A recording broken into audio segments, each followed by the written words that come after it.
So today here, in this auspicious place, Sarnath,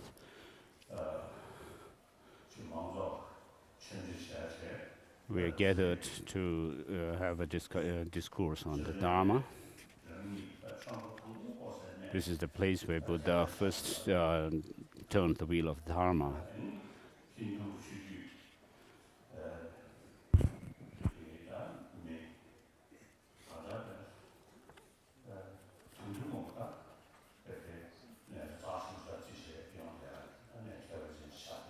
So many millions of people consider this place sacred, and it is a sacred place. So the teaching that we are going to have is on Shantideva, Bodhisattva Shantideva's text, which is most excellent text on the practice of bodhicitta, the text called Guide to the Bodhisattva Way of Life. Usually, when we talk about Varanasi, it is known for its heat. So today, the weather is telling us that this place cannot even have cold weather like this.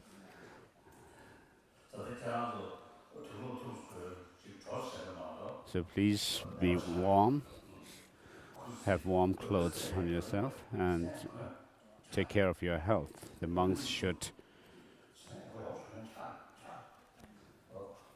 His Holiness is asking the monks to cover their arms, with their robes. So in the beginning of each Dharma teaching, so for the last 2,500, almost 2,600 years, the Buddha Dharma, the foundation of which is the Pali tradition, which teaches the so the teachings comprised in the Pali texts teach the three trainings of morality: concentration and wisdom. So we'll have a recitation of Mangala Sutra in Pali.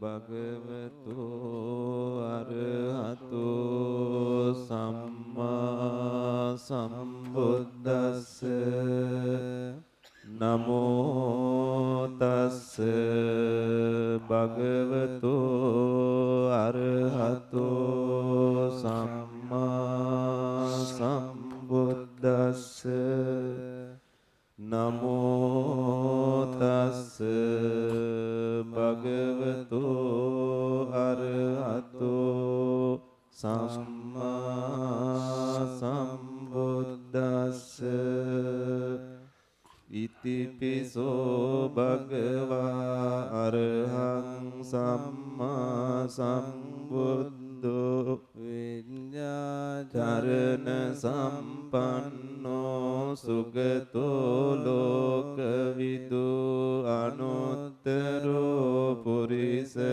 dhammasārati sattā deva manussanang buddho bhagavati swakkato bhagavata dhammo sandetiko akaliko ehipassiko opanayiko paccattang වේදිතබ්බෝ විඤ්ඤෝහේති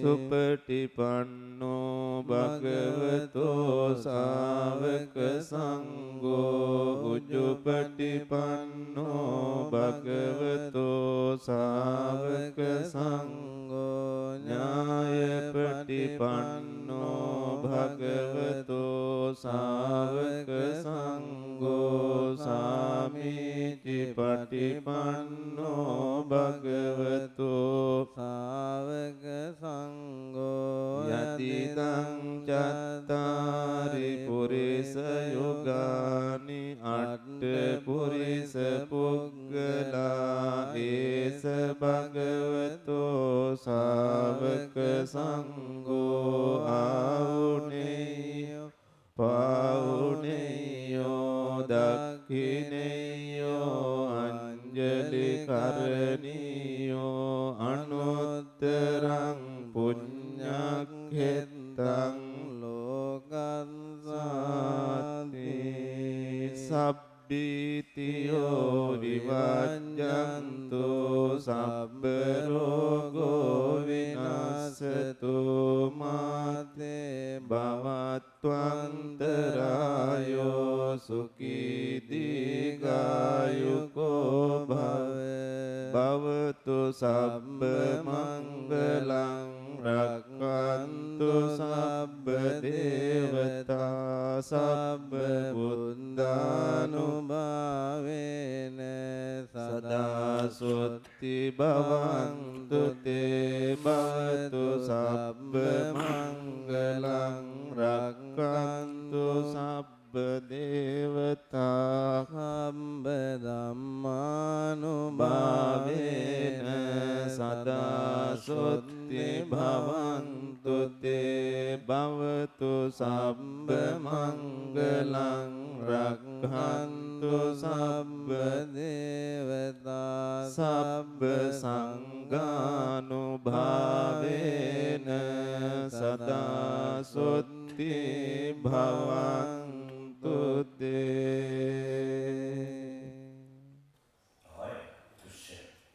Thank you.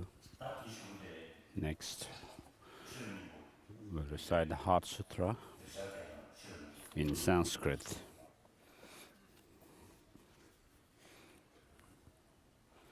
So recitation of Heart Sutra in Sanskrit.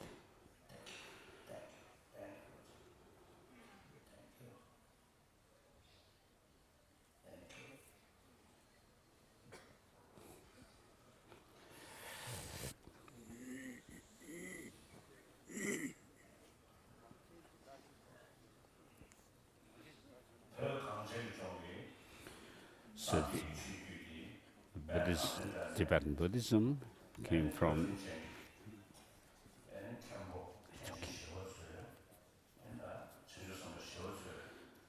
so which was brought by Chandarakshita, who was invited by the Tibetan king Chusung and also Matsapatma Sambhava helped in the dissemination of Buddhism, establishment of Buddhism in Tibet firmly by overcoming the negative evil forces. And in this way, Buddhism was firmly established on the Tibetan soil. So the Nalanda tradition, which we follow, has the Pali tradition as its foundation, the fundamental teaching or practice, with the Vinaya practice, which are also which we have is similar to the Pali tradition, Vinaya, Pratimoksha Vinaya. There are minor differences, but the basic the main Vinaya practice is same as we have in the Theravada tradition. So many people don't know this, and they think that there's a huge difference between the Mahayana and Hinayana. And therefore, in the Nalanda tradition, the Vinaya, the monastic discipline, is the foundation of Buddhism. And therefore, the practitioners, the people who keep the Pratimoksha vows, keep the fundamental or the foundation of Buddhism. And then we add the higher Mahayana paths. And we have the Abhidhamma in the which come within the Bodhisattva practices, and which are mainly in Sanskrit. And then Master Nagarjuna and others have written their commentaries on these scriptures in Sanskrit as well. And therefore, the Tibetan Buddhism follows the Sanskrit tradition of Buddhism. And within that, the study of logic and epistemology is not in any other tradition like it we have in the Tibetan tradition. And therefore, the Nalanda masters, great scholars, top scholars like of logic and epistemology, such as Dignaka and Dharmakirti, have written many texts on logic and epistemology. And Chandarakshita himself was a great scholar himself on logic and epistemology, and he has written the text called Tattva Samgraha. And so this is a text on logic and epistemology. So he was a keeper of the tradition of logic and epistemology, and the Dharma that he established in Tibet. We usually refer to this tradition that we have as the two necks of lions yoked, two necks yoked of lions yoked, which refer to the two lions referring to the epistemology and Madhyamaka. And so we have the text that we study are Abhisamaya, Alamkara by Maitreya and others. So since the founding of this university in Sarnath, we have Tibetans, lay and monastics, and they study Sanskrit here. And so as a result of their study of Sanskrit, they have started since several years. They have started reciting the Heart Sutra in Sanskrit, and so today, the group of students and teachers, professors from here will recite the Heart Sutra in Sanskrit.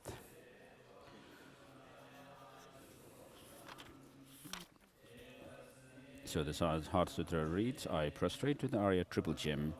Thus did I hear at one time the Bhagavan was dwelling on the base of Vulture's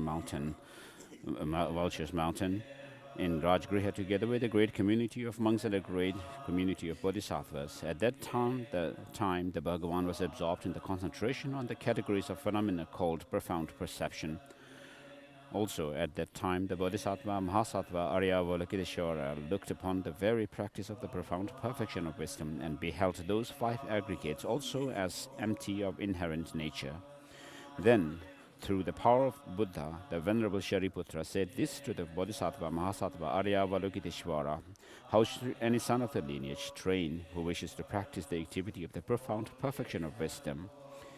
He said that, and the Bodhisattva, Mahasattva, Arya Avalokiteshvara said this to the Venerable Sharadoti-putra: Shariputra, any son of the lineage or daughter of the lineage who wishes to practice the activity of the profound perfection of wisdom should look upon it like this, correctly and repeatedly beholding those five aggregates also as empty of inherent nature.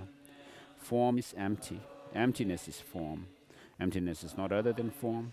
Form is also not other than emptiness. In the same way, feeling, discrimination, compositional factors, and consciousness are empty. Shariputra, likewise, all phenomena are emptiness, without characteristic, unproduced, unseized, stainless, not without stain, not deficient, not fulfilled. Shariputra, therefore, in emptiness there is no form, no feeling, no discrimination, no compositional factors, no consciousness, no eye, no ear, no nose, no tongue, no body, no mind, no visual form, no sound, no odor, no taste, no object of touch, and no phenomena. There is no I element, and so on, up to and including no mind element and no mental consciousness element. There is no ignorance, no extinction of ignorance, and so on up to and including no aging and death and no extinction of aging and death. Similarly, there is no suffering, origin, cessation, and the path. There is no exalted wisdom, no attainment, and also no non-attainment. Therefore, Shariputra, therefore, because there is no attainment, bodhisattvas rely on and dwell in the perfection of wisdom, the mind without obscuration and without fear. Having completely passed beyond error, they reach the end point of nirvana.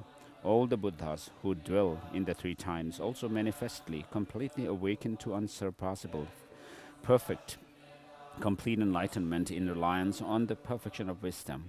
Therefore, the mantra of the perfection of wisdom, the mantra of great knowledge, the unsurpassed mantra, the mantra equal to the unequaled, the mantra that thoroughly pacifies all suffering, should be known as truth, since it is not false. The mantra of the perfection of wisdom is declared. Tadyatha gate gate para samgate bodhi swaha. Shariputra, the Bodhisattva, Mahasattva, should train in the profound perfection of wisdom like that. Then the Bhagwan arose from that concentration and commended the Bodhisattva, Mahasattva, Aryavalokiteshvara, saying, well said, son of the lineage. It is like that. It is like that. One should practice the profound perfection of wisdom just as you have indicated. Even the Tathagatas rejoice. The Bhagwan, having thus spoken, the Venerable Sharadoti Putra, the Bodhisattva, Mahasattva, Aryavalokiteshvara, those surrounding in their entirety, along with the world of gods, humans, Asuras, and Gandharvas, were overjoyed and highly praised that spoken by the Bhagwan.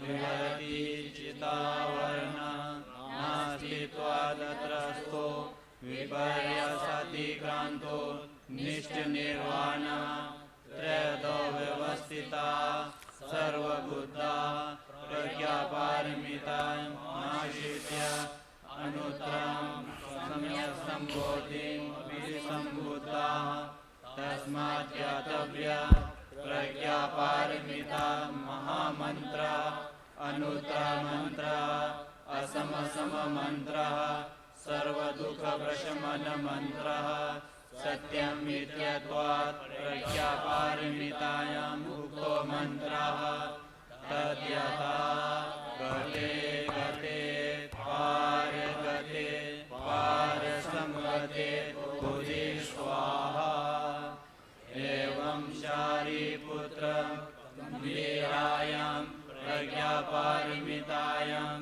Charyam Shikshitavyam Bodhisattvena Atha Khalu Bhagavan Tasmat Samade Vyuthaya Aryavalokiteshvarasya Bodhisattvasya Sadhu Karmata Sadhu Sadhu Kulputra Evam Etat Kulputra Evam Etat Gambirayam Pragya Paramitayam Charyam Chartavyam Yatha Toya Nirdishtam Anumodyate Tathagate Arhatvi Samyak Sambodhi Idam Vochat Bhagavan Anandamana Ayushman Shariputra Aryavalokiteshvarasya Bodhisattva Sacha Sarvavati Parishat Manushasur Gandharvasya Loko Bhagavato Pashitam Abhyanam.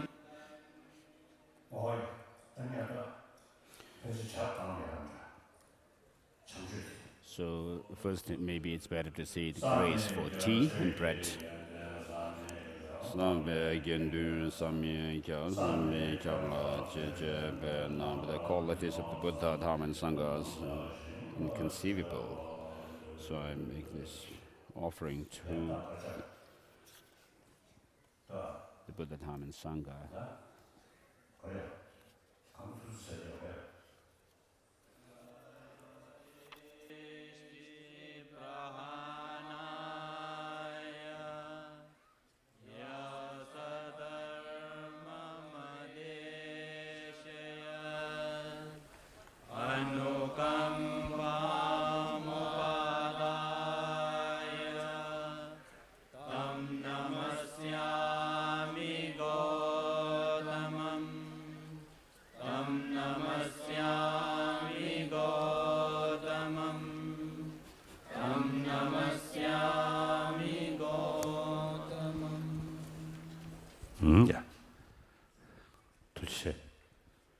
자동슈, 자동슈, 자동슈.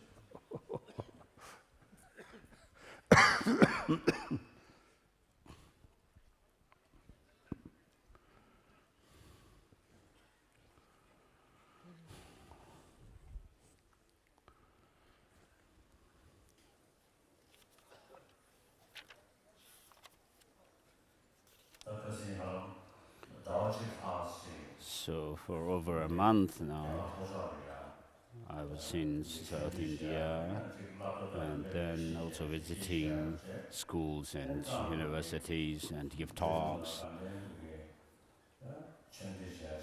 And mainly I was giving teaching in Drepung and Garden monasteries. The text which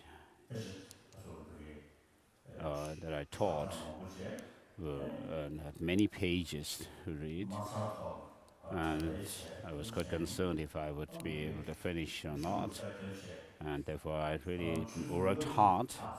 So for over 50 hours I gave the teaching within 10 days, trying to finish these, and after that I got cough and I felt a little bit unhealthy.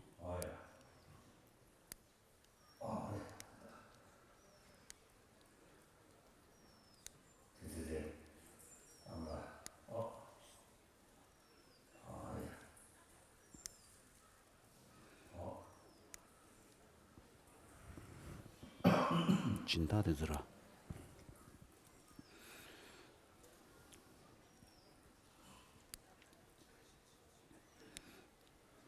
The sponsors received blessings from His Holiness. Sponsors for the teaching. Now I have recovered quite well, but still I cough occasionally when I talk for some time.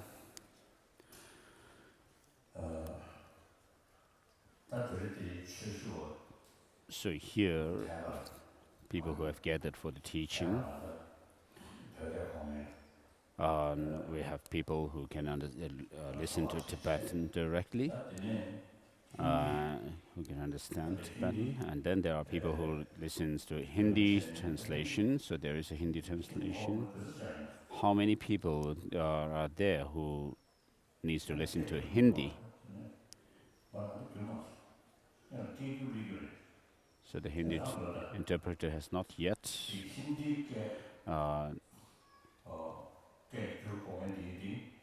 arrived. So how many people are there who needs to listen to English? Please raise your hands.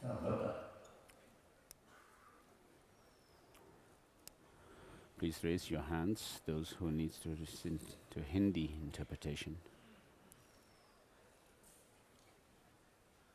Those people who need Hindi translation, raise hand.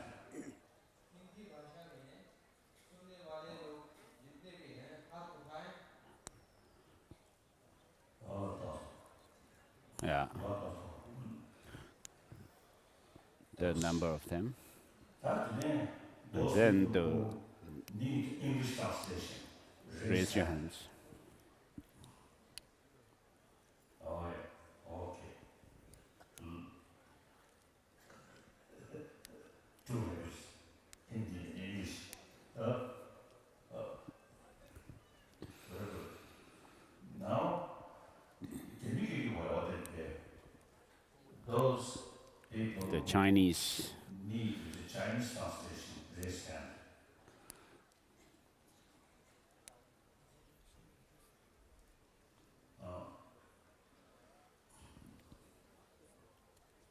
Then, where's the Korean translator? Where?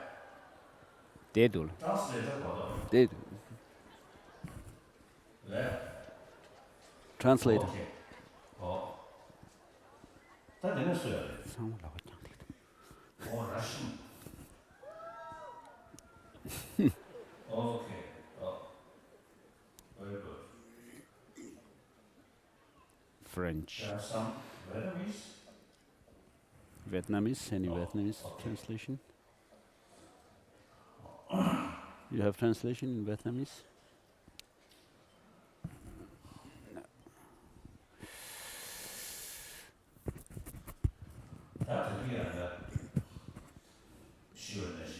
So as I said before, this is a very special place, sacred site, and the teaching that we are going to have is on the practice or the cultivation of bodhicitta, the altruistic intention, which holds others more important than oneself, and which is also combined with the practice in combination with wisdom. So such a teaching, to have the opportunity to practice such a teaching is very fortunate, that we are very fortunate. So as the text itself says, today I have found this life, today my life has borne fruit, and so forth. So it's a matter of time, but we all have the opportunity to become a Buddha sometime in the future. So the direct path to Buddhahood is the foundation of this path to Buddhahood is bodhicitta. So from the time you have the experience, the genuine experience of bodhicitta, you become a child of the Buddha. And so such a bodhicitta, which holds others more important than oneself, it's not only that the teaching, the practice or the teaching is very precious, but for oneself, it is, when you have this altruistic mind, then all your goals, temporary and ultimate, are fulfilled. Without this, if you only remain selfish, then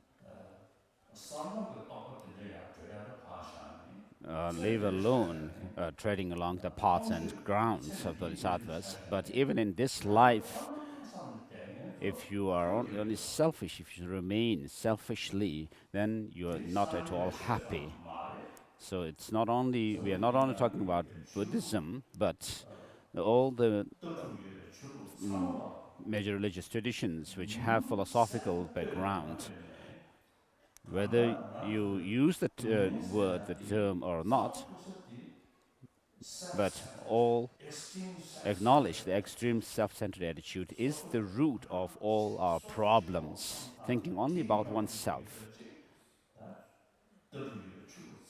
So this is what all these major religious traditions which have some philosophical backgrounds acknowledge.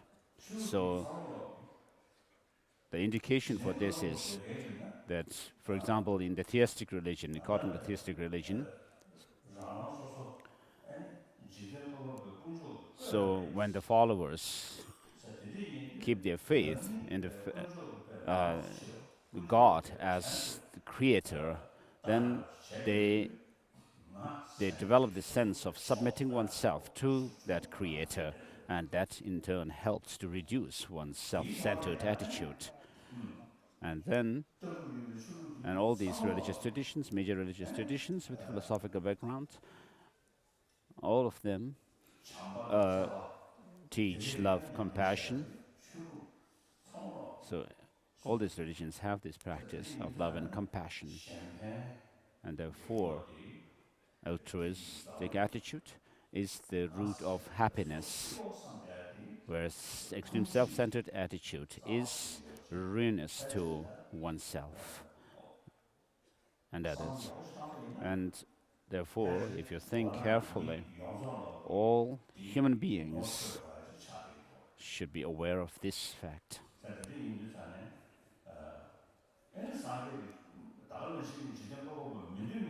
And then the non-theistic religions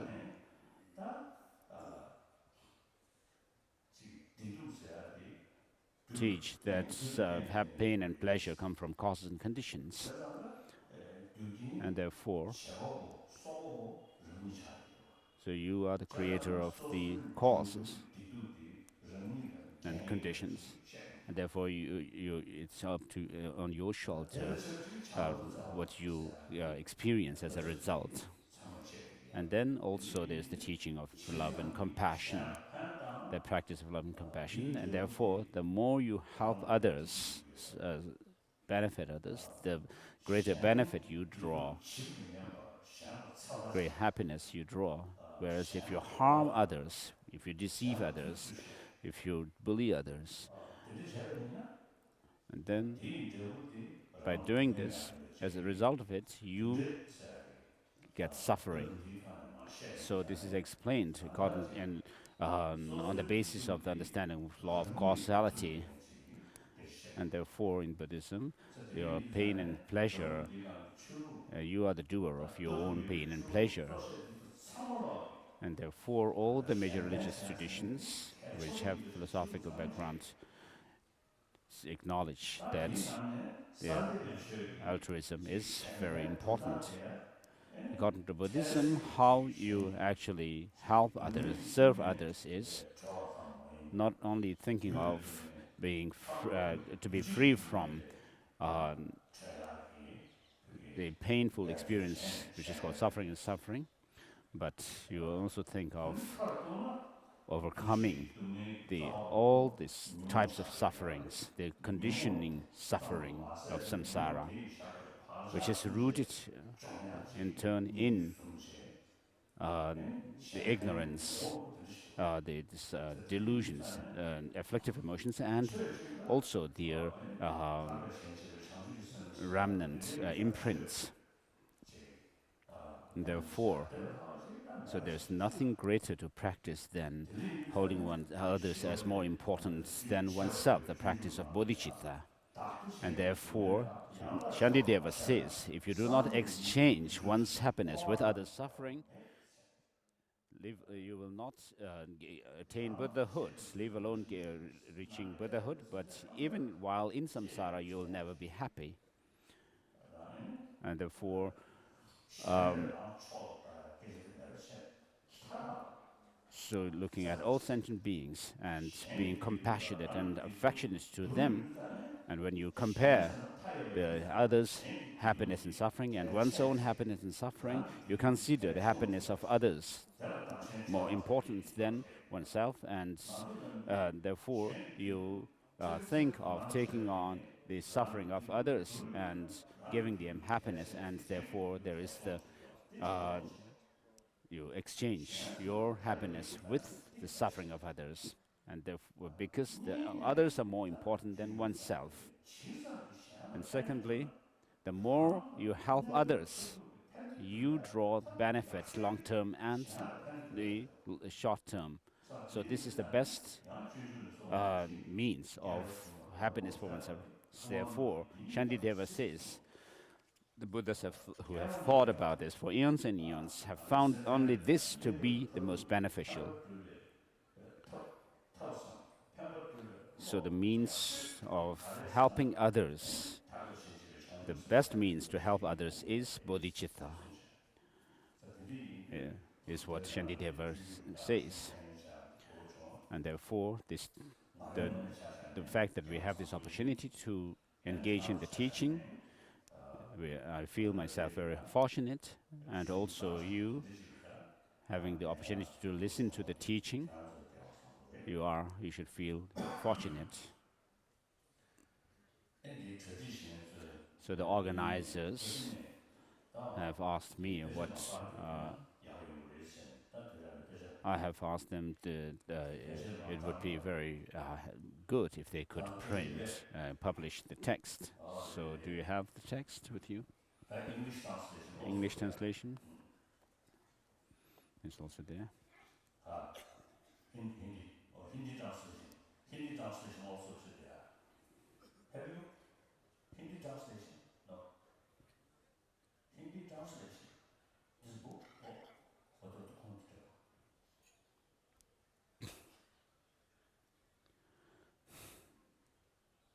I think there is both English translation and Hindi translation. I think both. Oh, yeah, I'm not sure. They're not.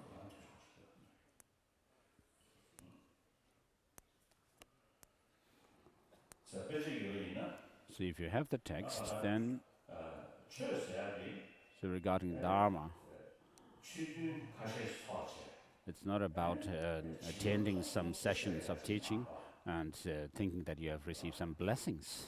That's not how we should go about with Dharma practice. 기행 케어지 Even in education, 이런 전절이야 차지 a teacher who is learned may teach a class one time and then be satisfied with that. And the students feel satisfied with that. But you have to study from kindergarten up to university and then finally get a PhD degree. So you have to move higher and higher in your education. And similarly, in the practice of the Dharma, we first engage in listening to the teaching and studying and develop the wisdom bone from study and listening, and then you also develop the wisdom arising from reflection, and then having reflected on the teaching over and over again, you find certainty about the meaning of the teaching so that you clear away the doubts. And then you have this incontrovertible understanding. And so the wisdom drawn from reflection is a valid cognition, inferent and inferential valid cognition. You should not stay there even, but you have to go further to have the real experience. And therefore, whatever certainty you have found about the teaching, you have to familiarize your mind with it and become accustomed to it so that your mind actually transforms into whatever meditation you are doing. In the case of the subjective, what is known as the subjective aspect. So, for example, the selfish mind should be transformed into holding others to be more important, cherishing others. And then, if you are meditating on things like impermanence, then your mind should be you should familiarize your mind with that object, the impermanence, and gain clear understanding, insight into the impermanent nature of things, which is to say, you develop the understanding with respect to the objective aspect. And therefore, you have to go through the hearing or listening to the teaching, and then reflection, and then meditation. You have to draw these wisdoms arising from hearing, reflection, and meditation. And so, in this way, you have to make transformation within yourself, so that when you face some difficult situation, it will not sway you. For example, as it is said in this prayer, when I'm happy, I will dedicate my happiness for the others' benefit, and dedicate your merit for the benefit of others who are infinite, like the space. So may benefit, may happiness and benefit fill the space. You should not feel proud or arrogant and bully others or demean others, belittle others when you have happiness. So your experience of happiness should not become a cause to give rise to afflictive emotions, but you have to think about helping developing more causes of happiness. When you are suffering, you should not lose your heart at all, becoming helpless or hopeless. But think that, just like yourself, there are so many other sentient beings who are limited like the space, who have suffering. and you should think of actually think of taking on the suffering of others as well, and therefore this is how you practice the transforming the um,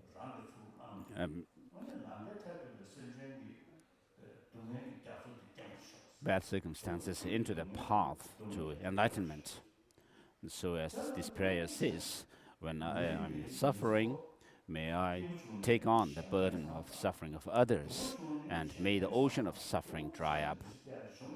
So, if you are able to live your life according to these principles of thinking of helping others and overcoming their suffering, and such a person would be heroic, courageous, and full of wisdom. So you would be someone who is called a being of great capacity, a great being. And Shantideva says, I pay respect to one who has generated bodhicitta and the source of the all happiness.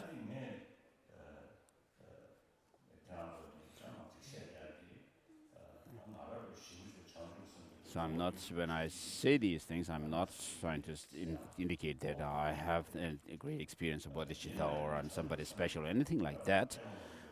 But I have a very genuine admiration for bodhicitta, and I also think about bodhicitta on a daily basis, and as a result of it, I can see that my life is happier.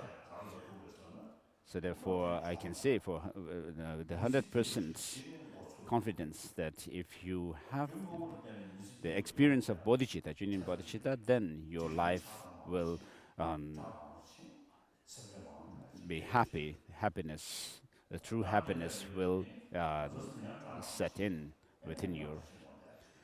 Otherwise, if you are if you are famous or powerful with authority, these can also become causes for your own ruin. But even if you may be very knowledgeable and you may still belittle others, look down on others and cause rift in others. So you cause ruin to others as well. But if you have some experience of bodhicitta, then regarding yourself alone, so it would be quite sure that you will be able to accomplish your short-term and long-term goals. Even small insects would become your friends. So what we consider to be favorable conditions for us, like food, shelter, and clothing, and also knowledge and intelligence, expertise, and it's doubtful whether these will actually bring about true happiness. But if you have this altruistic intention, then it's certain that you will have happiness. So while you are alive, you meditate on, cultivate bodhicitta, and when you are about to die, when you can think about bodhicitta, and you'll be very happy. You can die happily, peacefully, and in the next life, it's 100% sure that you will gain a life form where you will continue to cultivate bodhicitta. And therefore, the Maitreya says bodhicitta helps to avert the path to the birth to lower realms, and it shows the path to higher rebirth. And therefore, all of us are fortunate to have to be able to engage in the teaching. And therefore, while listening to the teaching, you should have the correct motivation from this on the part of the teacher. I should not have arrogance or a competitive feeling or jealousy and belittling others, but I should have the genuine sense of helping others. And then you, the audience, should also, after listening to the teaching, you should not think that, oh, you have received the teaching. I have received this teaching on Bodhisattva Charyavatara 4 or 5 times from the Dalai Lama, just to be able to count how many times you have received the teaching. But then there may be some who may try to, after having received teaching from me, after they may go out and teach others. But their main motivation is to have money, wealth, and some kind of servants, people attending to them. So if you do this, then instead of the Dharma helping you, it would be rather misuse. You'll be misusing it. So this is not good. You should not do it. So if we are not careful, we might indulge disguising as Dharma practitioners. We might deceive others in for wealth, money, and then there are people who do business with the Dharma. So when you do this, then instead of the Dharma actually turning as a Dharma practice, it would turn into a non-Dharma practice. Therefore, let's have the correct motivation of benefiting others. And for this, we'll recite the verse of taking refuge and bodhicitta. So you say, until I'm enlightened, I will take refuge in the Buddha, Dharma, and Sangha. So the purpose of taking refuge in the three jewels is not to have very good facilities and favorable conditions in this life, nor to have a higher rebirth in the next life, nor should you have the motivation to become simply liberated from samsara. But you should take refuge in the Buddha, Dharma, and Sangha in order to reach enlightenment, Buddhahood, for the benefit of all others. Therefore, you say, I go for refuge until I'm enlightened to the Buddha, the Dharma, and Sangha, the Supreme Assembly. So here, when the term Supreme Assembly is used, it refers to of the three jewels. It refers to the Sangha of the Mahayana tradition. And so the Dharma is the Dharma for attaining omniscience, the Mahayana Dharma, and then the Buddha who has attained the enlightenment of Mahayana. And so here, when we say this prayer, I go for refuge until I'm enlightened to the Buddha, Dharma, and Sangha, you are taking refuge in the Mahayana way. And then by the accumulations I create through generosity and so forth, may I become a Buddha to benefit all sentient beings, shows bodhicitta.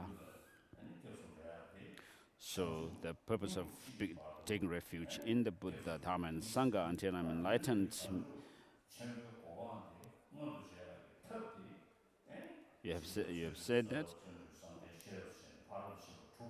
Now, the means that leads you to Buddhahood is the 6 perfections, such as morality, perfection of morality, generosity, and so forth. And therefore, you are saying the accumulations, such as generosity, the 6 paramitas, such as generosity, and all of them become not just for yourself to reach lasting happiness for yourself alone, but in order to become a cause for the benefit of all other sentient beings, so that you become a Buddha.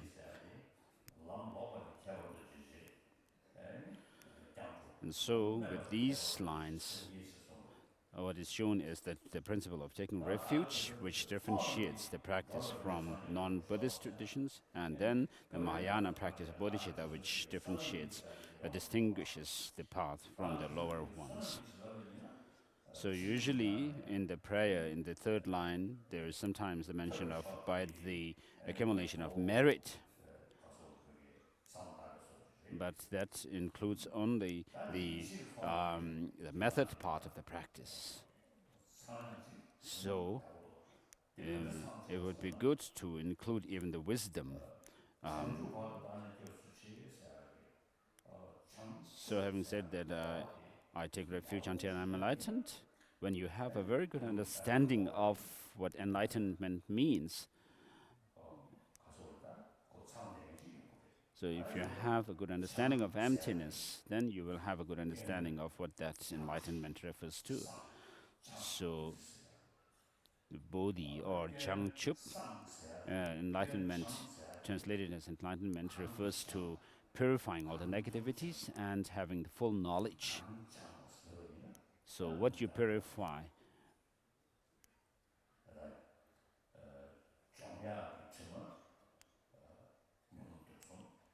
when you purify the negativities and the negative emotions, and the root of which is ignorance, which views things to have some true existence. This ignorance misperceives the reality. So such a misperception, misconception, in order to be aware of it, its nature, then you have to know the reality. Otherwise, you will not understand, you will not become aware that it is ignorance. And therefore, if you first understand that things are merely in name and merely designated, so whether it's external phenomena or our own internal experiences, they appear to have some objective existence, some kind of independent existence.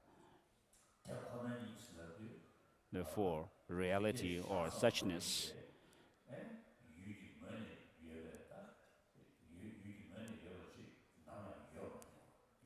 so the suchness or reality here refers to the fact that things do not have any objective independent existence apart from being merely designated. As you find in the Heart Sutra, the five aggregates also are empty of intrinsic nature. So if you are not able to have some understanding of this nature, this reality, then you will not be able to know the path leading to a purified state of Buddhahood. And similarly, when you say, I go for refuge until I'm enlightened, you have this word, I. Again, what we have, the notion of this I, is that there is some kind of a solid, independent I, and therefore you have to understand that there is no such a way of existence of an I. And then also in the next two lines you say, by the accumulations I create. Again you mention I. And when you should again think of this I. When we fight with others or quarrel with others, we actually make this strong distinction between you and me. But where is this I? You may point it to the brain, but that is not I. One very expert scientist, brain scientist, told me that when he did his research, through his research, he said there's no I or a soul which governs the person within the brain. So he's not a Buddhist, nor maybe a religious person. So, as a brain scientist, he said the functioning of the brain is such that all the neurons work in connection with each other, but there is no soul which commands the person. So he drew a brain pattern and then explained this to me. So there is no soul or a self which governs the person. If such a thing As if the self were there, then it should be within the brain, but it's not there because the brain actually work. The neurons work together.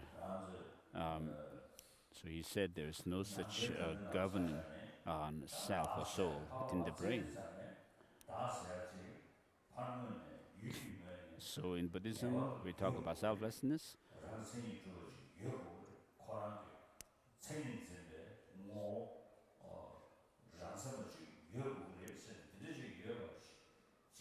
So there are those who say that there should be an objectively existing I. And when you do philosophical inquiry into the I, and then the, the philosophers come to the conclusion that it is within the five aggregates, and amongst the five aggregates, of course, it's not the body, and therefore they go to the mind to posit the self. And within the mind, again, we have the mind states of mind during the waking state, and then dreaming state, and then deep sleep state. And when you go into the innermost subtle mind, you cannot have anything that you can pinpoint as being the self. So from the top of your body down to the sole of your feet, you cannot find anything that you can say as being the self, not within the mental consciousness even. And therefore, when you say, I take refuge until I'm enlightened, and by the accumulations I create, may I become, when you think about this I, there is nothing that you can point to as being that there. But this is not to say that we are talking about nihilism. There is a person, a self. We have the self of a Buddha and the Sangha, the community, which go through changes and effects. And so, because we cannot find under analysis within the five aggregates how this I exists is merely by name, in designation. And therefore, when you say, I go for refuge until I'm enlightened, think that this I is merely designated, merely nominal, and there's nothing objectively existing. And when you say, by the accumulations I create, think that this I does not exist intrinsically, but merely by way of designation. So when you meditate like that, then you will be it serves as a cause for the accumulation of wisdom to a certain extent. And therefore, with this understanding, please say these 4 lines, thinking of the meaning as best as you can. I go for refuge until I am enlightened to the Buddha, Dharma, and the Supreme Assembly. By the accumulations I create through the generosity and so forth, may I become Buddha to benefit all sentient beings. I go for refuge until I am enlightened to the Buddha, the Dharma, and the Supreme Assembly. By the accumulations I create through generosity and so forth, may I become a Buddha to benefit all sentient beings. I go for refuge until I am enlightened to the Buddha, Dharma, and the Supreme Assembly. By the accumulations I create through generosity and so forth, may I become a Buddha to benefit all sentient beings.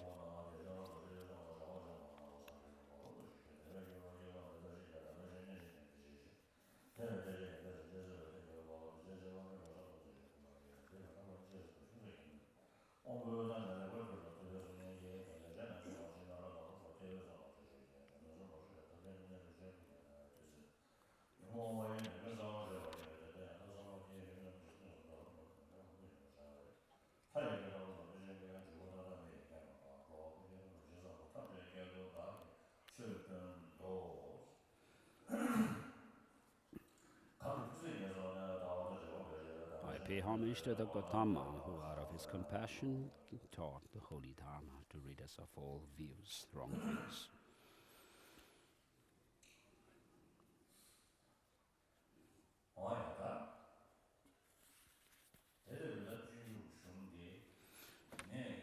So with regard to this text, the Guide to the Bodhisattva Way of Life, I received the teaching on it from the Kinori master, Lama Tenzin Gyaltsen, in Bodh Gaya. So that was the first teaching I had from him was a teaching on his own writing, the Praise to Bodhisattva jewel lamp in Varanasi, in Sarnath, where when he was staying in a Hindu temple, very poor house, a room, and he told me that was a very good place to stay. It was very quiet, he said, and I felt very sad, and I cried a lot at that time. So that was my first teaching from Kono Lama Tenzin Gyaltsen. And then I received many other teachings from him. And so he was a great Lama.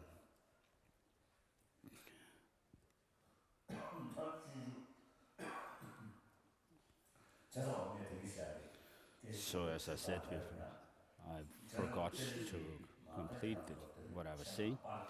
So this text has been published by the organizers. So not only can the people who have come to the teaching can read it during the teaching, and feel fortunate to have received the teachings, but so I will give mainly transmission of the text, reading transmission, and then give explanations here and there. And then, because you have the text, you should read. Whenever you have time, read a chapter. On a daily basis, you can read some part of this text. And when you have more time, when you have leisure, then read the text and also reflect on the meaning. And if you do meditation, it would be very helpful, very beneficial. And especially when the practical advice is found in the 6th chapter on patience, and 8th chapter on concentration. So if you can read these 2 chapters sometimes when you have leisure, and especially when you are overcome with when you feel disturbed, mentally disturbed, these 2 chapters will be very helpful. Even if you may be non-believer, who does not believe also in the rebirth. So if you think about the meaning of these 2 chapters, it would be very helpful. The 6th chapter. So this text, when you return to your own place, don't lose it, so that you are not aware where it is in your room. So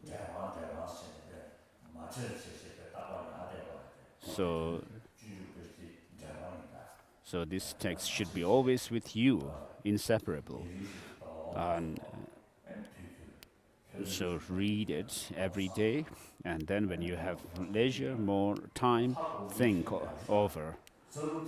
There are many people who do daily yoga practice or practices based on the prana, the chakras, and nadis.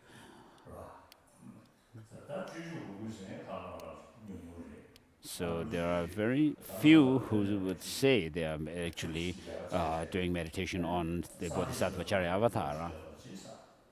So one time I was in Dharamsala when somebody from Tibet came to me and asked me to give a teaching or transmission of the verse of taking refuge and bodhicitta.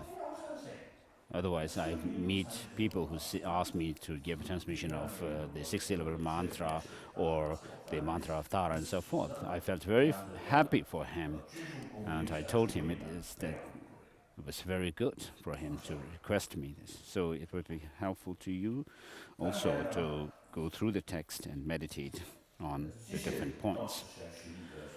So I wish to give you an introductory teaching first. So we have people, Tibetans, and also people from the Himalayan regions and also especially people who have come from Tibet, the new arrivals, where in Tibet we have it's very difficult and very few people who give teachings and explain Buddha Dharma. And there's so much restriction on the Dharma, religion, and therefore, so you have come here once, and please listen carefully. And then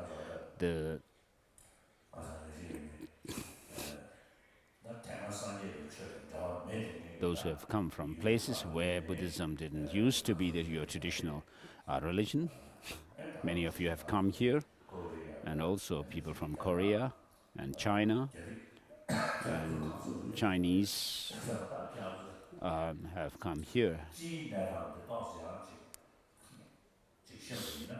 So if you become aware, if you know the situation in general, it would be good.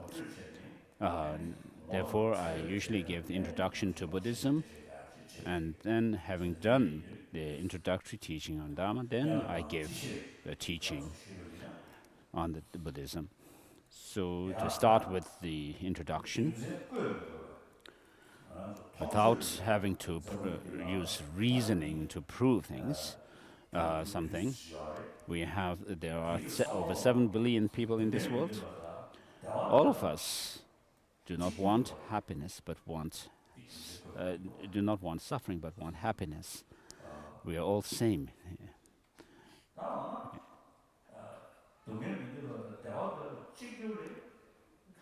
So we are all same in not wanting suffering, but wanting happiness.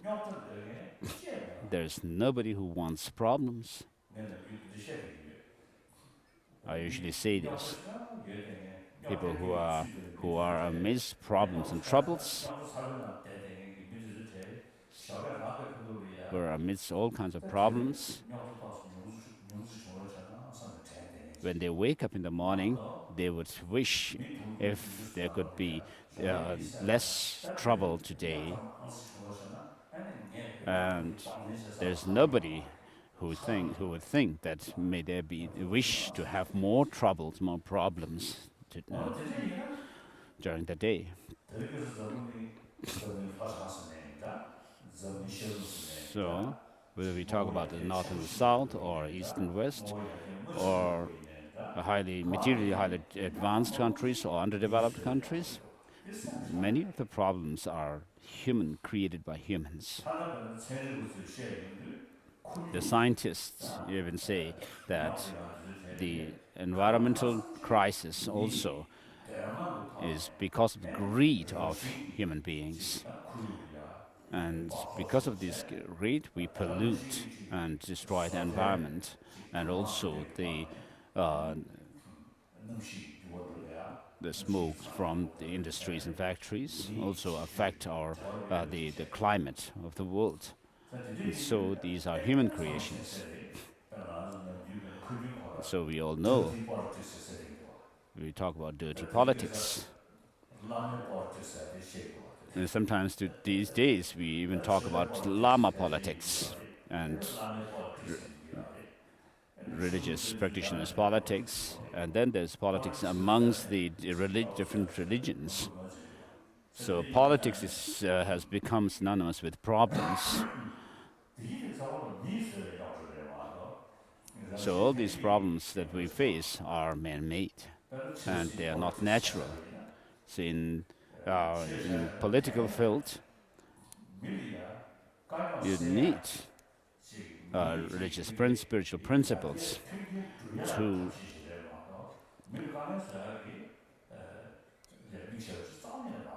so the religions are not meant for creating problems, but to help people. But the politicians who are involved in politics use it wrongly, and therefore the religions they use becomes a means for creating more problems, whereas religion is meant for making internal transformation. They use it in such a way that they create more rift and conflict amongst groups. And even amongst Tibetans, we are all same follower of the same teacher, Buddha, Shakyamuni, but we make difference, we differentiate between the this and that follower of this and that religion on the basis of our hats. So the means which is for taming our mind, when it is used for creating more problems within us, attachment and aversion, then the religion, as we say, is turned into evil. And so many problems that we face in the world are man-made.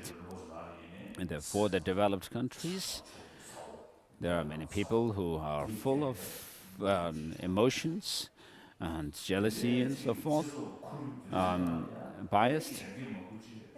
And then because of such environments, then many youth, young people find things to be hopeless, and there are suicide cases. And this morning I heard news on the BBC. In Kazakhstan, suicidal case is increasing. Just this morning I heard this news. And then in many places like Japan, for example, there are young people who commit suicide, and then similarly it happens in China and America and everywhere. So without compassion for each other, people bully each other. And recently there was this rape case in Delhi. So these don't happen because of there being no rule, no constitution or law, but people also have freedom. This is because of untamed or undisciplined mind and having no respect for others, no affection and love for others. And therefore, in this world, all the 7 billion people don't want suffering but want happiness. Therefore, we have to think about what brings about causes and what brings about suffering.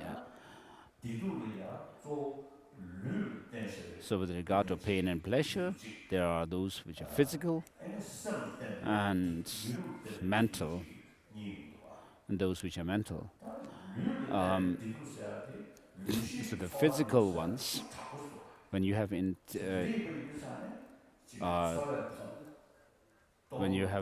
extreme intense pleasure based on the sensory pleasures, sensory experiences, then we find very urgency in overcoming the suffering.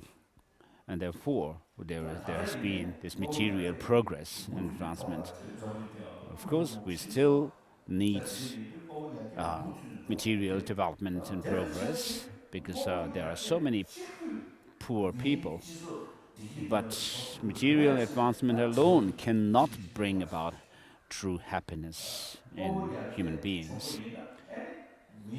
So we have to raise this question whether it will bring about such true happiness.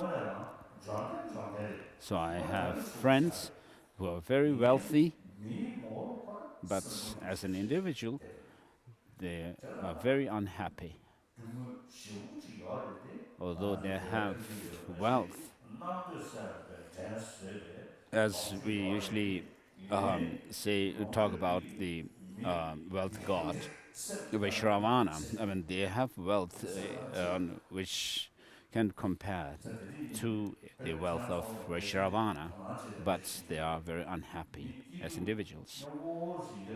If you look around your neighborhood, you will find that people who are less wealthy are more friendly with each other and happier. But when people gain more wealth and become wealthier, then there is greater greed and more suspicion, more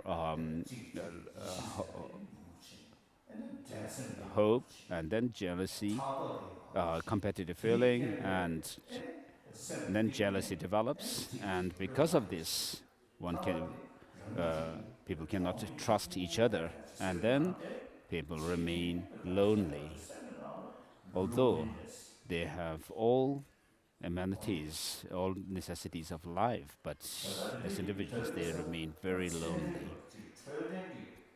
This loneliness, and therefore these days scientists, medical scientists and neurobiologists, many of them say that when you have peace of mind, then you are physically also you are healthier. If your mind is disturbed all the time, then this also causes ulcer and cancer. So when you are full of anxiety, then some scientists say that people who are angry often or have resentment or fear, then these states of mind actually diminish our immune system, weakens our immune system. Whereas if you have peace of mind, then this state of mind can actually maintain our immune system and even can strengthen the immune system. And so this is not only just believing, but they are saying this from their research.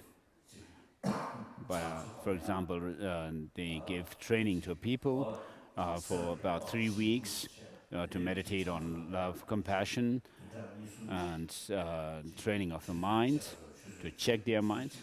So for 2 or 3 weeks, and each day, the participants are led to meditate for half an hour or an hour.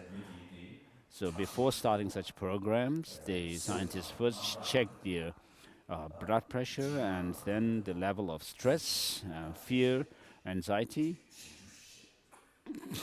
And after having done that, then they let the participants to do the meditations on love and compassion and so forth. And they have, of course, instructions, and then the participants follow the instructions and do meditation. And at the end of the program, they again check the blood pressure. When they check the blood pressure and anxiety and fear, they find them to have reduced. And because of this reduction, the participants also become happier, relaxed, and become more friendly with each other. So this is what the scientists say.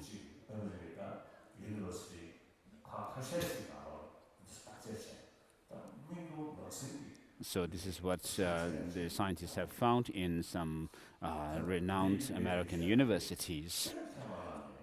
So as I said before, it's okay even if you may not believe in a religion, but because we want happiness, not suffering, now all of us want health, good health, physical health. So if you want physical health, it is important to have mental health. Just letting yourself be overcome with all kinds of negative emotions will not bring your good health. So the main practice of the means to bring about, method to bring about the health in mind, healthy mind is, a healthy body is by developing a healthy mind.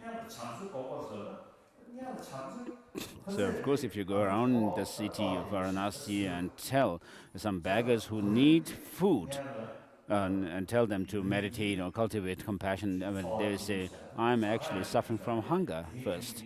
So, when you actually deal with the practice of the Dharma, then of course you should have the necessities of life, but you should not only focus on material development, whereas the current education system is such that it focuses more on material development alone, but not on the mind, development of the mind. So for several centuries, this has been the case. And now we, in this 21st century, we, of course, the material development has helped us to have better physical comfort, but it's missing something, and therefore we have to include in the curriculum training of the mind. And many educationists also today say this, that the current educational system lacks moral principle, education on moral principles. This is what is lacking. So many people say this. So we have come to such a juncture. Therefore, with regard to happiness, all the religions become important. For the last 3,000 or so years, all these religious traditions, the various religious traditions have helped to give mental happiness and also given hope to many people. So they have been very beneficial. They are still helpful to millions of people. The Christian followers, there are about 100 million, and then Muslims also the same kind of number. Then there are Hindus, who are 600 Hindus, and then Buddhists, 200 million. And then in China, it is said that the number of Buddhists are increasing.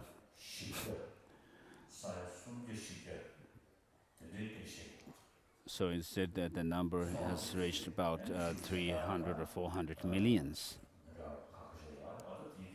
So there are many of all these different religious traditions which give hope to the people. But at the same time, recently there was some news in the newspapers. Amongst the 7 billion people, about 1 billion do not have any religious belief. And therefore, because they have no interest in the religions, therefore they also think they neglect the principles of love and compassion. That is wrong. Whether you have believe in religion or not is an individual choice.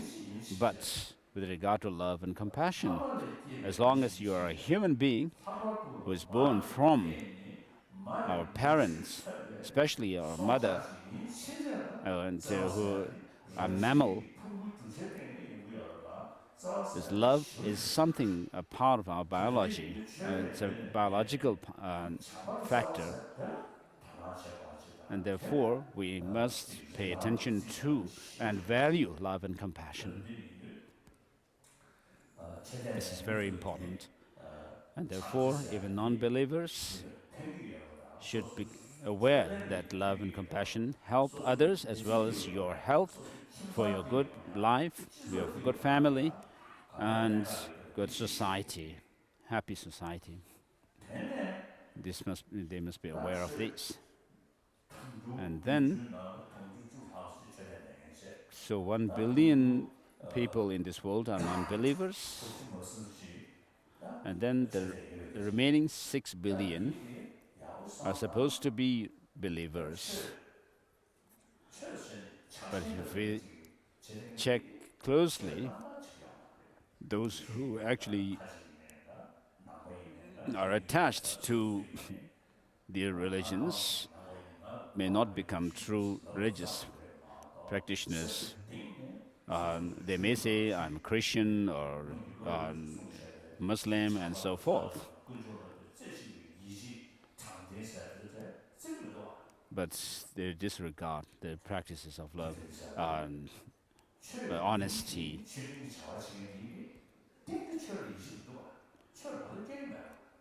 So while saying they believe in some religion, if they don't follow the principles that are taught in religion, then they are not sincere followers.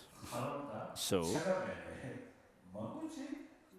half of the 6 billion are not sincere believers. They don't have real interest in their teachings, their religious faith, but they consider their faith as some kind of a custom. They're more interested in the rituals, but not using the religious principles in their day-to-day life. So there are people amongst the Tibetans as well as the Himalayan regions, people from the Himalayan regions. People wear robes, monastic robes, and it's very questionable whether you're keeping your moral ethics or not. But there are many people who actually do not live up to the monastic way of life. So what this shows is that they are not aware that love and compassion is helpful to others and to live a good life even for oneself. So therefore, it is very important for us to make other people aware of the importance and the benefit of love and affection, compassion. And with that as the basis, then for non-believers and then for the believers also, your religious practice will become rather very practical. And therefore, through the educational curriculum, we should promote, I think it's very important to promote love and compassion, including it in our educational curriculum. So love and compassion, we should promote love and compassion, making people aware of its benefit and importance in our educational system. And then the second level, for believers, they should actually make their religions real religious practice, practical. So I have many Christian friends who are, of course, there are many Christians who dedicate themselves to the welfare of others. And also there are people, Muslims also. And then we have examples in the followers of Mother Teresa. Mother Teresa, of course, is no more, but her Sisters of Charity, they look after very poor people very well.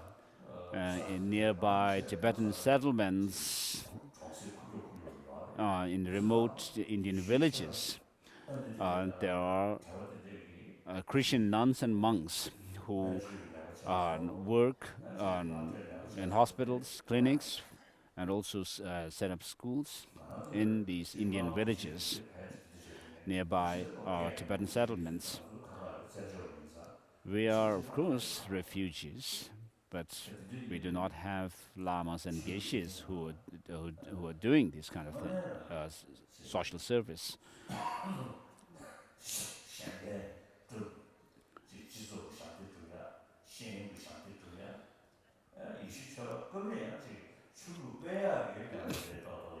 So with regards to social service and education, of course, the Christianity is doing very well. Of course, sometimes they actually involve in conversion to Christianity. So their dedication and their courage to do this come from their own religious faith. And therefore, we can see it's very clear that all the religions teach us, have the same message of love and compassion. But philosophically, of course, we have differences between the Christianity and Islam. There's differences. Then between Buddhist and non-Buddhist, of course, there are differences. and some are nihilists, some are eternalists, and then there are those who, within the theistic religions, there are those who believe in a soul.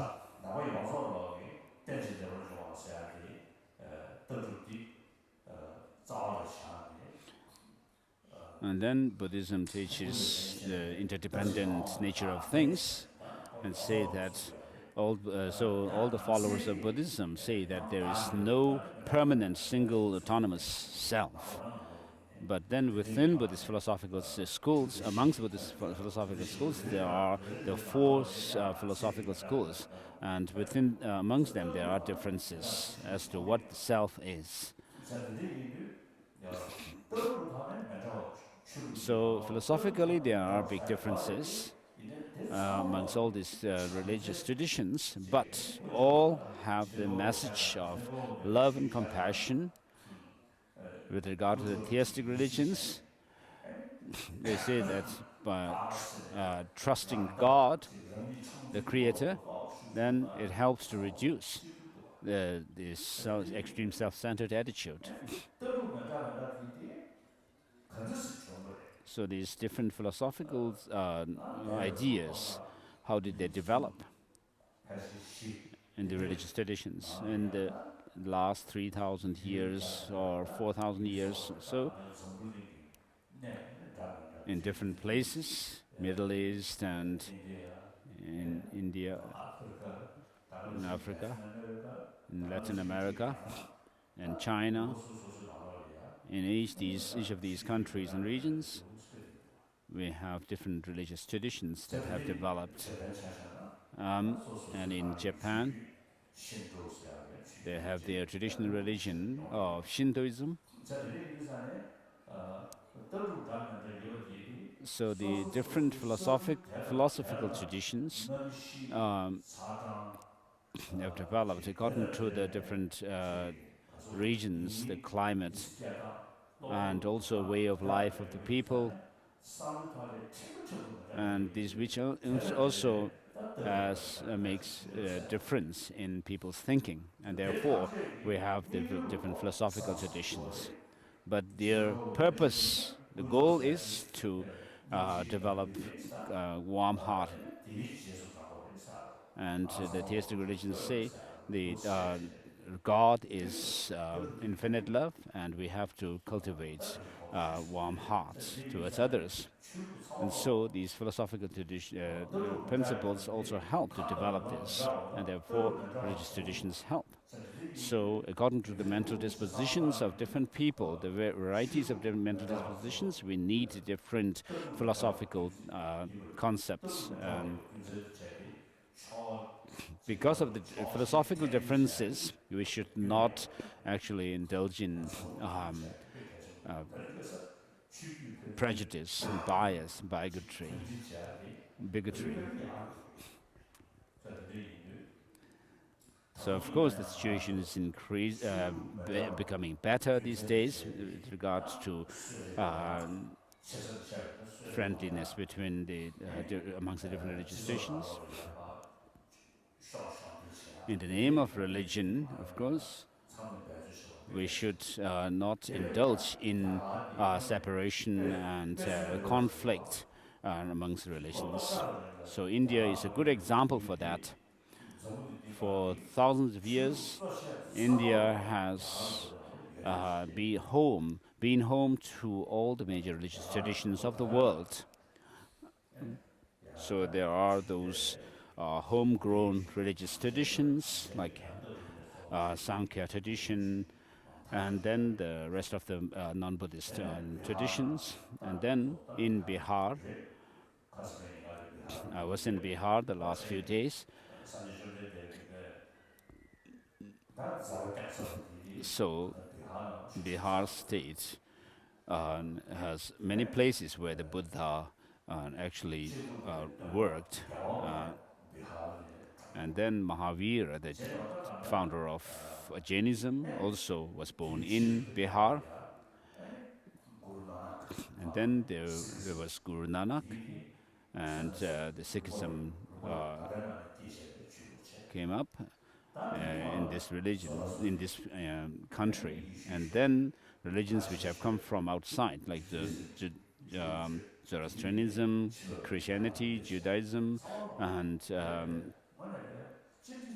Islam also have settled well in this country on an equal par with the homegrown religions. So with regard to Zoroastrianism, I'm quite amazed. The population in Bombay of Parsis is less than maybe 100,000, but they live very peacefully, no, without any fear in India.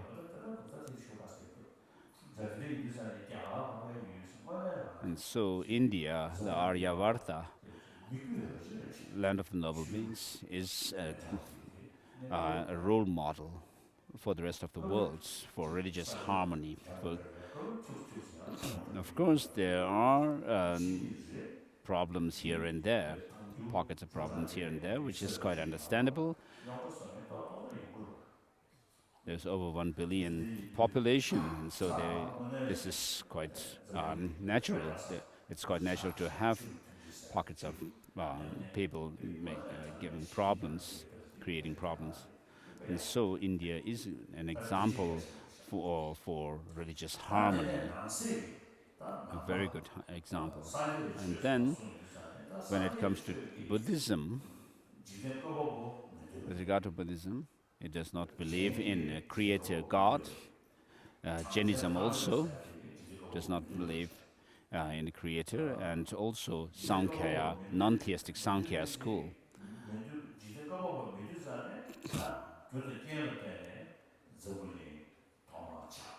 And so what they believe in is the law of causality, the evolution, and then the abiding and finally destruction of the universe is explained on the basis of law of causality. It's similar to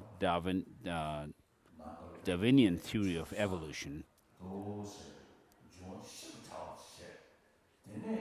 So we talk about the 4 elements, very subtle elements, and then from them comes the water and so forth. And so the wind elements developed, which has the quality or the attributes of movement and lightness. And from that comes the heat.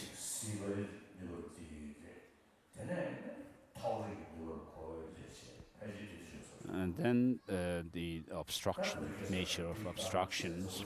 And so we talk about Big Bang, which is said to be the origin of this world.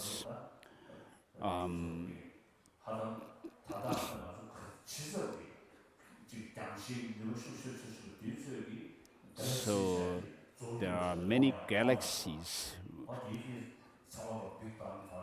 The more powerful with the telescopes become, the scientists are able to see more galaxies, so it's infinite. We talk about the tri-chilocosm or something like that. In Buddhism, there are these numbers, Rabjam Gyatso, and Yu, first Yu, second Yu, and so forth. And so in our text, we find mention of the number of world systems being, like the number of the sand particles in the Ganges River. So this is true. So there is the process of evolution of the universe, and then also the destruction, the dissolution of it. So starting with the wind element and developing up to the earth element, and then finally dissolving back from the earth element to fire and so forth, down to the wind element and space. I'm not sure about how it's explained in Jainism, but they, of course, generally speaking, they don't believe in a creator God, but they believe in law of causality.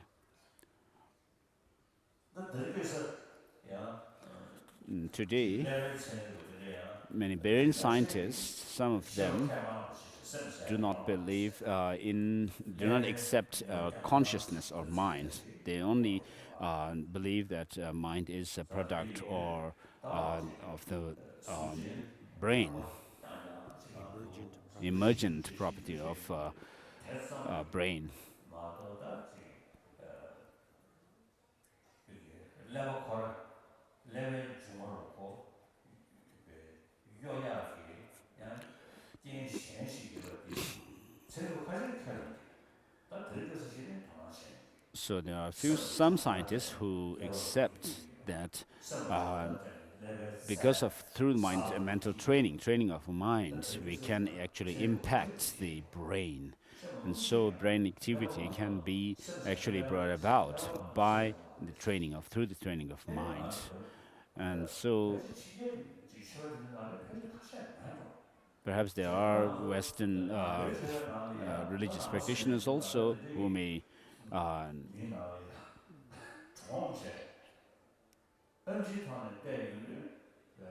go through this process of staying in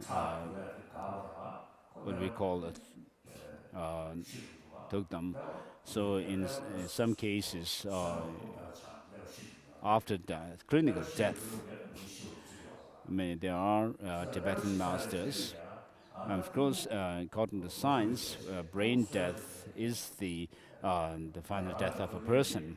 But even after brain death, there are, in the last 50 plus years of our exile, there have been amongst Tibetans that have come to our notice, there have been people, about 20 people who have stayed in the meditation after clinical death. And then now we have started doing some investigation into this phenomenon through scientifically. So according to science, there is no more consciousness left after brain death. But now we have begun to do some research, investigation into this phenomenon of Togdam. So there is the mind,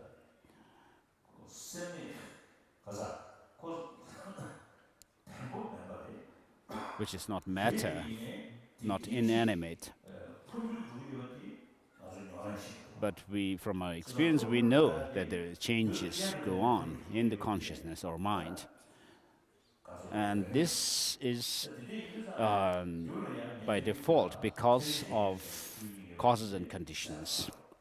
And within the causes and conditions, we have the substantial cause and the contributing factors, conditions. And it works in the external world as well as the internal world of mind. We have these two, the substantial cause and the contributing conditions. So with regard to the mind, the contributing factors can be physical organs and so forth, but then the substantial cause cannot be these physical things, matter, but it must be consciousness. Just as in the matter comes from substantial cause, which is the matter, similarly, the mind, which has the feature of cognition and clarity, and has its substantial cause, a consciousness, which has the same nature, and therefore this is by default, and therefore there is no beginning of the mind. If there is a beginning to the mind, then it would have to be that beginning has to be some kind of a matter, which is not possible. About 40 years ago, one of my I have come to I've met with a girl, an Indian girl who remembered her past life very clearly, and then another girl also in Kanpur. The Kanpur girl, in fact, have her own parents of this life, and then because of her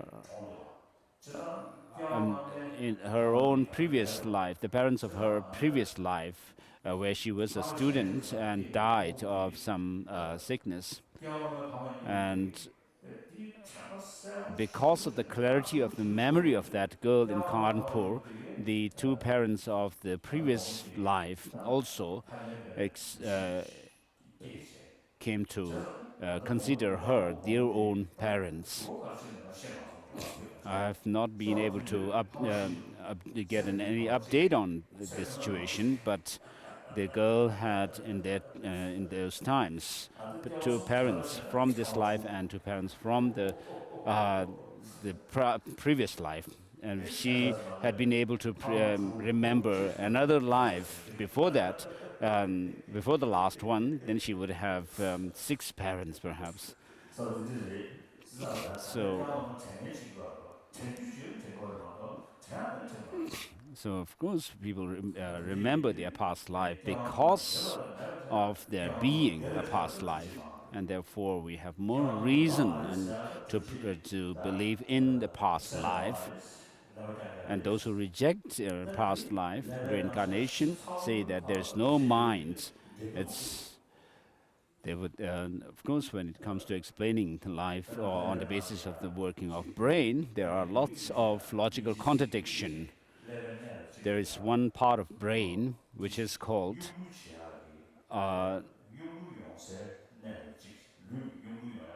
which commands the movement of the body. It's the engine or something like that in the brain, which causes movement. When we have fear or anxiety, when there's an emergency kind of situation, then that brain part moves. Is it amygdala? Motor center. Motor neurons. And then some scientists say that when people have fear, then the blood actually runs more into the legs because you have to run. When people are angry, then you get more blood in the arms. So we usually say when we fight with somebody, we're angry at somebody and want to fight, we actually raise our hands up. And so the scientists explain that our emotions have much connection with the body as well. So when we have anxiety or anger, and then that brain part moves. And when we have compassion also, that same brain part moves. And then I said at one of the Mind and Life conferences, in that case, the brain is very foolish. When you actually move your body, when you through anger, and when you actually feel moved because of compassion, they are very different mental states. The latter is much calmer state of mind, whereas the former, anger, is a very rough and state of mind. So these two emotions, which are completely different, have the same brain parts which moves when we have these. So therefore I said the brain is very foolish. And when we cry, we have tears. And so tears come when we are very sad. For example, due to the death of our near and dear ones. And then when we are very happy, we also have tears. And then when people are having fun and laughing, they have tears. So with regards to the motivation, the state of the mind, they are very different states. One is very sad state and the other is very happy state of mind. But the physical and the eyes are not able to make that difference. So I said that if the eyes were very clever, then when we are happy, the tears should come from the right eye, and when we are sad, the tears should come from our left eye. So that we can say the brain can actually make the distinction between the different states of mind as well. So on a mental level, we have two completely opposite experiences. One is total sadness and sorrow, the other is total happiness. And therefore, many of the explanations based on the workings of the brain are can be explained in relation to the rough physical experiences, but not on the in connection with the subtle states of mind. So I've been telling scientists that we have to make difference between conceptual and non-conceptual states of mind, which are very clearly mentioned and explained in Buddhism. So I've been telling that some neuroscientists that when you do very fine research into the brain, we have to be able to make difference between the non-conceptual and conceptual states of mind. There may be difference in the brain itself, which part of the brain works when the non-conceptual and conceptual states of mind actually arise. And so there are many different levels of degree in subtlety of the mind.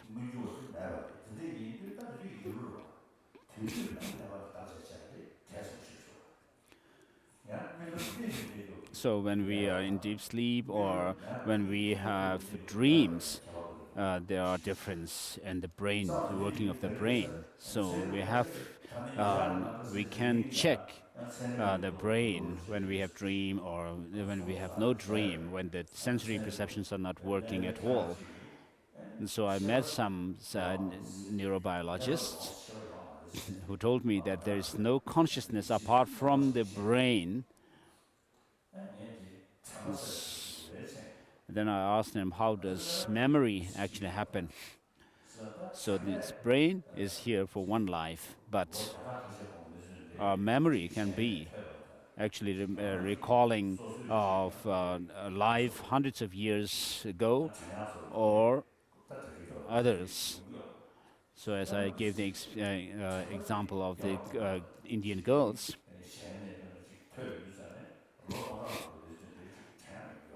so if you have heard something from somebody, you can even remember that 1,000 years later. And I asked him, how does memory come about? Then he didn't have much explanation, so we just had to stop very formally. So there are scientists who are taking interest in the workings of the mind. So this ties in with reincarnation or rebirth. It's not that reincarnation is there because Buddhists say so, but we have to explain it on the basis of the mind or consciousness, saying that the mind or consciousness has its substantial cause, which is a consciousness. And then there are other factors which actually help the mind to giving rise to the mind.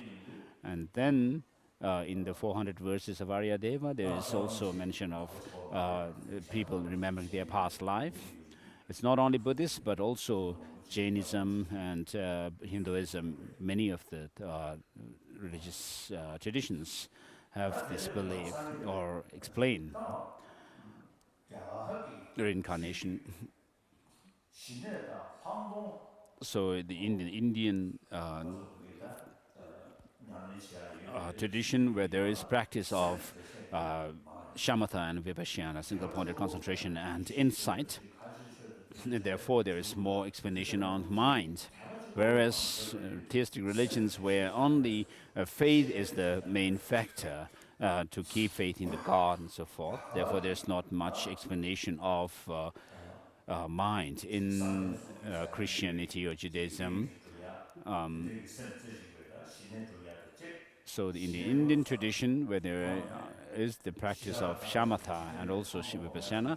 Then there is meditations of single-pointed concentration, cultivation of single-pointed concentration, of concentration in formal realms, and then there is also explanation of the pitfalls when you try to develop single-pointed concentration, the pitfalls of mental excitement and laxity, and then there is the state of mind which is developed to differentiate between the higher and lower planes of existence, such as the concentration realms seeing the concentration realms to be more peaceful, and the desire realm to be more coarse compared to that. And so where there is samadhi and vipassana traditions, there is more explanation of mind. And this is also the case with Buddhism. There is so much explanation of mind. And then, therefore, amongst the scientists, because there is more new interest in understanding the mind, they find, of course, Buddhism has very extensive explanation of mind, and therefore the different emotions like pride, arrogance, anger, and so forth, and how they are actually, what are the antidotes to overcome them, are taught in Buddhism, and therefore scientists take interest and pay attention to them. Buddhism to learn about these emotions. They are not talking about becoming Buddhists, but they actually take beneficial knowledge from the Buddhist literature and also use them and experiment on others. And then they find the results, practical results from using these techniques that are taught in Buddhism, and therefore they take interest. On the one hand, Buddhism does not believe in created gods, but law of causality. Of course, this law of causality is even accepted by Jains and non-theistic Sankhya followers. But the difference between Buddhism and these two other schools is the doer of pain and pleasure, and the experiencer of the doer of the causes, or the creator of the causes of the pain and pleasure, and the enjoyer of the pain and pleasure. With regard to that, the Jainism and Sankhya believe in a kind of an Atman, whereas Buddhism does not believe in this self. So Buddhism says that things come from causes and conditions, and the self who experiences or creates karma also is dependently arisen, and therefore there's nothing which is independently existent. So when you say that things outside come from causes and conditions, but when it comes to talking about the self who is the experiencer of the different experiences, then when you say there's a soul, that doesn't explain law of causality fully. And therefore, Buddhism is the only religion which talks about interdependent nature of things. And therefore, I usually say Buddhism is about the philosophical view of interdependence and the ethical conduct or practice of non-violence or non-harming. And so, in the practice of not harming others or non-violence, the Buddhism supports it through the reasoning of dependent origination, and therefore this is unique to Buddhism, the dependent origination. So we'll stop here for the morning teaching.